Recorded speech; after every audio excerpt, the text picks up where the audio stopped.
দোয়া কুনুত ছাড়া কি ভিতরের নামাজ হবে? কেউ যদি নামাজে দোয়া মাসুরা না পড়ে তার নামাজ হবে কিনা, খাটের উপর নামাজ পড়া যাবে কিনা, কাঁচা পেঁয়াজ রসুন খাওয়া জায়েজ আছে কিনা, গীবতকারী আত্মীয়ের সাথে সম্পর্ক না রাখলে কি গুনাহ হবে, ফজরের নামাজের পর ঘুমানো শরীরে বিধান কি, নাপাক অবস্থায় হাদিস ইসলামের বই ধরা যাবে কিনা যেখানে আরবি লেখা আছে, রুমে অ্যাটাচড বাথরুম থাকলে সেই রুমে নামাজ পড়লে কি নামাজ হয় না, সালাতুত তাসবিহ নামাজ জীবনে একবার হলেও পড়তে হবে একথা সত্যতা জানতে চাই, ডিভোর্স হয়ে যাওয়ার পর সাবেক স্বামীকে নিয়ে কোনো কিছু ভাবা যাবে কিনা, মহিলারা নামাজে উচ্চস্বরে কেরাত পড়তে পারবে কি না, পেঁয়াজ খেয়ে মসজিদে গেলে কি গুনাহ হবে, আইসক্রিম খাওয়া কিংবা বৃষ্টিতে ভেজার পর ঠান্ডা লেগেছে এমন কথা বললে কি শিরক হবে, হারানো টাকা কি করব, মালিককে অনেক খোঁজাখুঁজির পরেও পাই নাই, বয়সে বড় মেয়েকে বিয়ে করা যাবে কি না, মহিলারা নামাজে উচ্চস্বরে কেরাত পড়তে পারবে কি না, এটা জানতে চেয়েছেন মেঘ রহমান। আপনি মহিলারা উচ্চস্বরে নামাজে কেরাত পড়বেন না, তবে ঘরে যখন নামাজ পড়বেন রাতের নামাজগুলো গুনগুনিয়ে তারা অবশ্যই আদায় করতে পারবেন। নাপাক অবস্থায় হাদিস ইসলামের বই ধরা যাবে কিনা যেখানে আরবি লেখা আছে, ধরা যাবে, কোনো অসুবিধা নেই। কোরআনে কারীম যদি থাকে শুধু কোরআনে কারীম স্পর্শ করবেন না, এছাড়া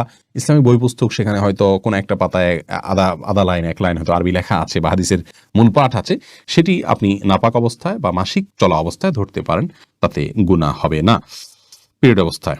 এরপরে নাফে চৌধুরী আপনি জানতে চেয়েছেন সালাতুত তাসবিহ নামাজ জীবনে একবার হলেও পড়তে হবে একথা সত্যতা জানতে চাই, এ বিষয়ে একটি হাদিস পাওয়া যায়, নবী করিম সাল্লাল্লাহু আলাইহি ওয়াসাল্লাম তার চাচা আব্বাস রাদিয়াল্লাহু তাআলাকে শিক্ষা দিয়েছেন, এই হাদিসটি পাওয়া যায় এবং এই হাদিসের উপর ভিত্তি করে এবং আরো কয়েকটি হাদিসকে সামনে রেখে মুহাদ্দিসদের অনেকেই ফুকাহায়ে কেরামের অনেকেই সালাত পড়াটাকে মুস্তাহাব বলেছেন, যদিও এই হাদিস সনদের দিক থেকে আপনার বিশুদ্ধতার মানদণ্ডে উত্তীর্ণ নয় অনেক মুহাদ্দিসিনে কেরামের গবেষণা অনুপাতে, সেই জায়গা থেকে সমস্ত মুহাদ্দিসিনে কেরাম বলেন যে না, এটি আপনার জীবনে একবার পড়তে হবে এমন কোনো কথা নেই।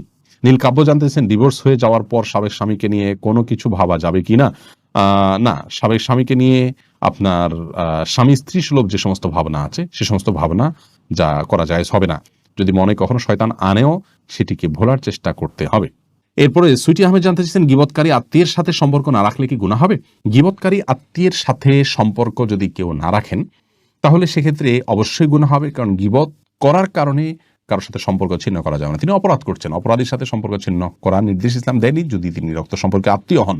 হ্যাঁ, আপনি তার সাথে গীবতের মজলিসে যোগদান করবেন না, সেটিকে অ্যাভয়েড করবেন, কিন্তু সম্পর্ক ছিন্ন করা, তার সাথে যোগাযোগ না রাখা, এটা করা উচিত নয়, এটা অতিরঞ্জন হবে, বাড়াবাড়ি হবে এবং আত্মীয়তার সম্পর্ক রক্ষা করা অনেক গুরুত্বপূর্ণ বিষয় ইসলামে। শারমিন নাহার জানতে চেয়েছেন নামাজের শেষে জায়নামাজ সালাম করার এবং তাসবিহ তেলাওয়াত করতে চুমু দেওয়ার বিধান কি, নামাজ শেষে জায়নামাজকে সালাম করা কিংবা তাসবিহ কোরআন তেলাওয়াত এগুলোকে আপনার চুমু দেওয়ার কোনো বিশেষ প্রয়োজনীয়তা নেই, বরং এগুলোকে যদি কেউ সিস্টেম মনে করেন, এগুলোকে যদি কেউ তেলাওয়াতের আদব শিষ্টাচার হিসেবে বানিয়ে নেন, নিয়ম বানিয়ে নেন, তাহলে সেটি বিদআতে পরিগণিত হবে।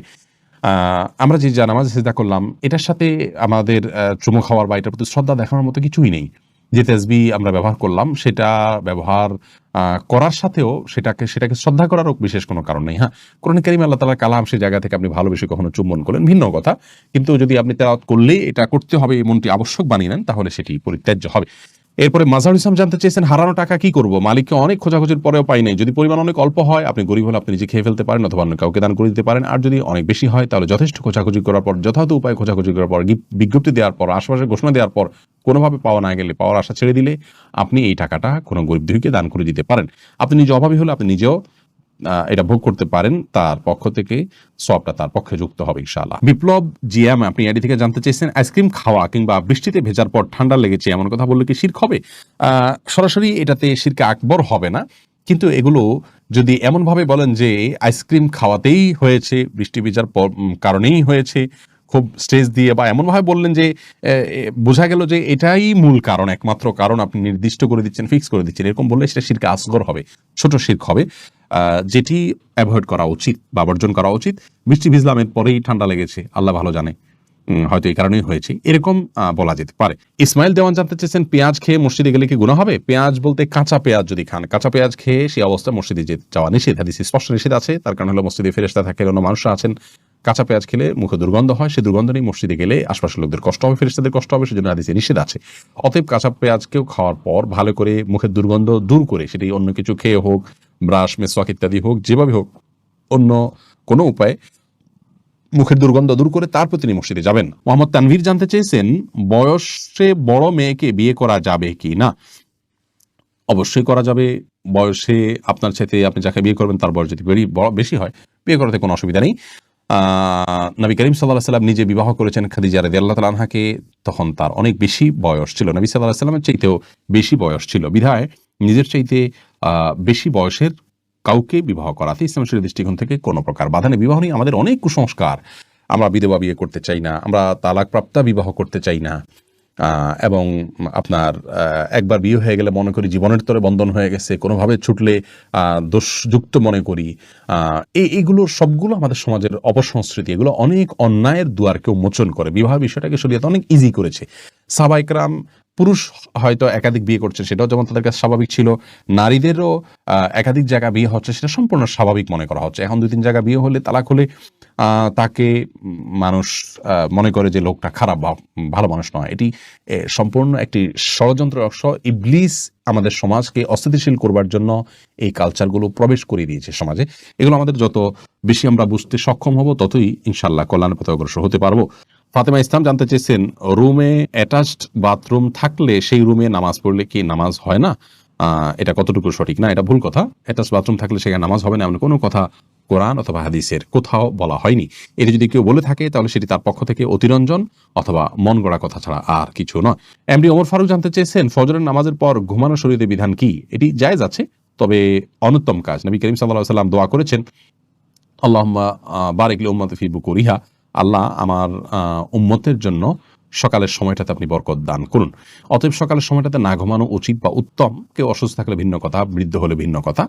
তবে যদি কেউ ঘুমান, তিনি কোনো বড় গুনাহ করেছেন, অপরাধ করেছেন, এই লেভেলের সমস্যা নয়, অনুত্তম আর উত্তমের বিষয়টি এতটুকু। তাছাড়া নবী সাল্লাল্লাহু আলাইহি ওয়াসাল্লাম সকালে ঘুমাতেন না কখনো, সেজন্য এটি সুন্নাতের খেলাফ। কাঁচা পেঁয়াজ রসুন খাওয়া জায়েজ আছে কিনা রাসেল জানতে চেয়েছেন। জি, অবশ্যই কাঁচা পেঁয়াজ রসুন খাওয়া জায়েজ আছে। কাঁচা পেঁয়াজ রসুন খেলে গুনাহ হবে না, তবে কাঁচা পেঁয়াজ বা রসুন খেয়ে মসজিদে যাবেন না। কাঁচা পেঁয়াজ রসুন খাওয়ার পরে মুখের দুর্গন্ধ দূর করে তারপর মসজিদে যাবেন। জান্নাতুল ফেরদাউস আপনি জানতে চেয়েছেন, খাটের উপর নামাজ পড়া যাবে কিনা? জি, অবশ্যই যাবে। খাটের উপর নামাজ পড়াতে কোনো অসুবিধা নেই। অনেকে মনে করেন যে খাটের উপরে বা বিছানা চাদর উপর নামাজ পড়া যায় না। বিছানা চাদর যদি ধোয়া থাকে, পরিষ্কার থাকে, নাপাক দেখা না যায়, কোনো নাপাকের আলামত না থাকে, তাহলে সেখানে সালাত আদায় করতে কোনো অসুবিধা নেই। সিরতাজ আন্নি আপনি জানতে চেয়েছেন, কেউ যদি নামাজে দোয়া মাসুরা না পড়ে তার নামাজ হবে কিনা? হয়ে যাবে। দোয়া মাসুরা পড়া এটা ফরজ বা ওয়াজিব নয়। রাকিবুল ইসলাম জানতে চেয়েছেন, দোয়া কুনুত ছাড়া কি বিতরের নামাজ হবে? হলে তা দেখুন, দোয়া কুনুত এটি বিতরের জন্য ওয়াজিব। অনেক উলামা ইকরাম এটিকে সুন্নাহ বলেছেন, যেমন আরবিয়ান স্কলাররা, সৌদি উলামা ইকরাম এটিকে সুন্নাহ বলেছেন। তো সাধারণ এবং স্বাভাবিক অবস্থাতে বিতরের নামাজ এটিতে দোয়া কুনুত পড়া উচিত, এবং কোনো কারণ ছাড়া দোয়া কুনুত ছাড়া নামাজ পড়া উচিত নয়। হ্যাঁ, কেউ নও মুসলিম হলেন, তিনি জানেন না, তাহলে তার জন্য জায়েজ আছে। বিকল্প হিসাবে তিনি যে কোনো দোয়া ওই জায়গায় দাঁড়িয়ে করলেন আল্লাহর কাছে, তাতে ইনশাআল্লাহ বিদিনিল্লাহ তার বিতিরের সালাত আদায় হয়ে যাবে, কিন্তু এটাকে নিয়ম বানিয়ে নেওয়া উচিত নয়।